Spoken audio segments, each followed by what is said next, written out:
Non IT వాళ్ళకి PF create అయితే ఎలాంటి ప్రాబ్లమ్స్ వస్తాయి, ఏమైనా ప్రాబ్లమా అండ్ దీని గురించి ఈ వీడియోలో మనం మాట్లాడుకుందాం. జనరల్గా దీనికంటే ముందు ఒక కొన్ని విషయాలు మీరు తెలుసుకోండి.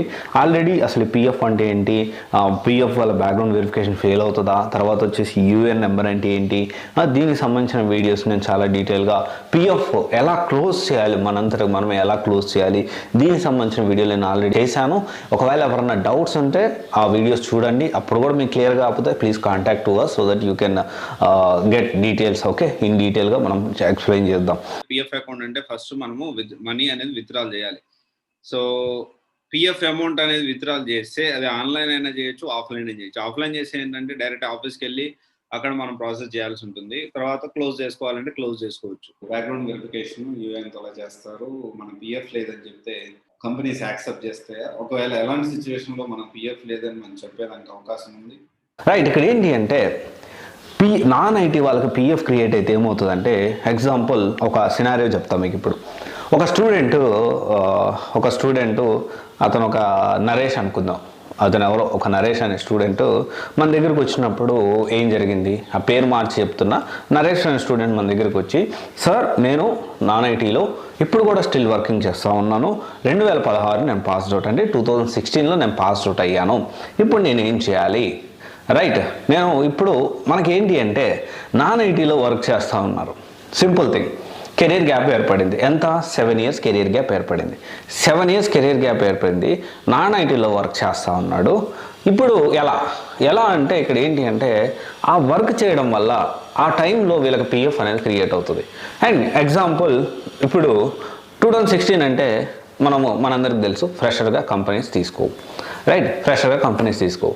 ఎక్స్పీరియన్స్ పెట్టి వెళ్ళాలి అనుకున్నాం, లేకపోతే కంపెనీ వాళ్ళు అక్కడ కోఆపరేట్ చేస్తారో లేదో కూడా తెలియదు. ఇప్పుడు ఆ టైంలో మనం ఖాళీగా ఉండి మన కెరీర్ స్టార్ట్ చేస్తున్నాం, గవర్నమెంట్ ఎగ్జామ్స్ ప్రిపేర్ అయ్యి కెరీర్ స్టార్ట్ చేస్తున్నాం, లేకపోతే ఒక 6 months మళ్ళీ అప్పటి నుంచి అయినా, అంటే దాని నుంచి బయటకు వచ్చినా కానీ ఇంటర్న్షిప్ చేసి మళ్ళీ మన కెరీర్ స్టార్ట్ చేస్తున్నాం అంటే కంపెనీస్ మ్యాక్సిమం యాక్సెప్ట్ చేసేదానికి అవకాశాలు ఉన్నాయి. ఒకవేళ లేకపోయినా ఒక 1 year జెన్యూన్ ఎక్స్పీరియన్స్ పెట్టుకొని 1 year మనం ఇంటర్న్షిప్ చేస్తూ రకరకాల ఇంటర్న్షిప్ చేస్తూ ఆ ఇంటర్న్షిప్ పెట్టుకొని, ఆ ఇంటర్న్షిప్ జెన్యూన్ అయిన ఇంటర్న్షిప్ పెట్టుకొని వెళ్ళడానికి అవకాశం ఉంటుంది.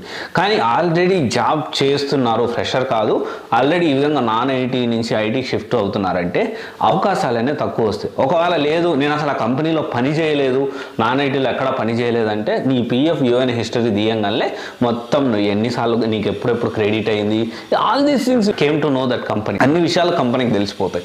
One more update about PF fund fake experience అంట. సో ప్రెసెంట్ ట్రెండ్ తగ్గట్టు ప్రెసెంట్ మార్కెట్లో ఎలా ఉంది, ఏం జరుగుతూ ఉంది, దీనికి సంబంధించిన అప్డేట్స్ అనేవి నేను ఎప్పటికప్పుడు మీకు అప్డేట్ అనేది ఇస్తూ ఉంటాను.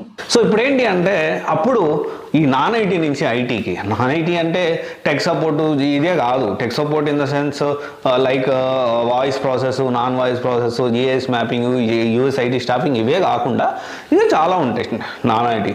ఏ జాబ్ అయినా కానీ, ఐటీ కానీ ఏదైనా కానీ నాన్ ఐటీ కిందకి వస్తుంది. హెచ్ఆర్ కానివ్వండి, ఏ అకౌంటింగ్ కానివ్వండి, ఏదైనా జాబ్, మార్కెటింగ్ కానివ్వండి, what ever it may be, A job అయినా కానీ మనకి నాన్ ఐటీ కిందకి వస్తుంది. ఐటీ కాదంటే ఇన్ఫర్మేషన్ టెక్నాలజీ, అంటే సాఫ్ట్వేర్ కానీ ఏదైనా కానీ నాన్ ఐటీ కిందకే వస్తుంది. టెక్నికల్, నాన్ టెక్నికల్ ఉంటుంది. సో నాన్ ఐటీ మళ్ళీ సాఫ్ట్వేర్లో టెక్నికల్, నాన్ టెక్నికల్ సాఫ్ట్వేర్ అయినా కానీ మనకి సాఫ్ట్వేర్ రెండు వేరే. దాని నుంచి దీనికి ఇప్పుడు షిఫ్ట్ అయ్యేటప్పుడు సో డెఫినెట్లీ ఎందుకు కొంత ప్రాబ్లం అనేది ఏర్పడుతుంది, అంటే టెంపరీగా. ఎందుకంటే చాలామందికి తెలియక ఏదో ఒక నాన్ టెక్నికల్ జాబ్లో, నాన్ ఐటీ జాబ్లో ఈ విధంగా జాయిన్ అవుతూ ఉంటారు. అక్కడ పిఎఫ్ క్రియేట్ అవ్వడం వల్ల ఇది ఒక పెద్ద, మళ్ళీ మన ఫ్యూచర్లో చాలా పెద్ద ప్రాబ్లం వచ్చేదానికి పాసిబిలిటీస్ ఎక్కువ ఉన్నాయి. లేదనుకోండి కొంచెం తక్కువ ప్రాబ్లమ్స్ ఉంటాయి. దాన్ని మనం ప్లాన్ చేసుకొని ఓవర్కమ్ చేసి మంచిగా సబ్జెక్ట్ నేర్చుకొని స్టార్టప్ కంపెనీలో ప్లాన్ చేసుకోవచ్చు. ఎందుకంటే 2018 వరకు కూడా, 2018-19 వరకు కూడా still many companies taking candidates as a fresher. So ఇది మనం అర్థం చేసుకోవాలి. నాన్ ఐటీ నుంచి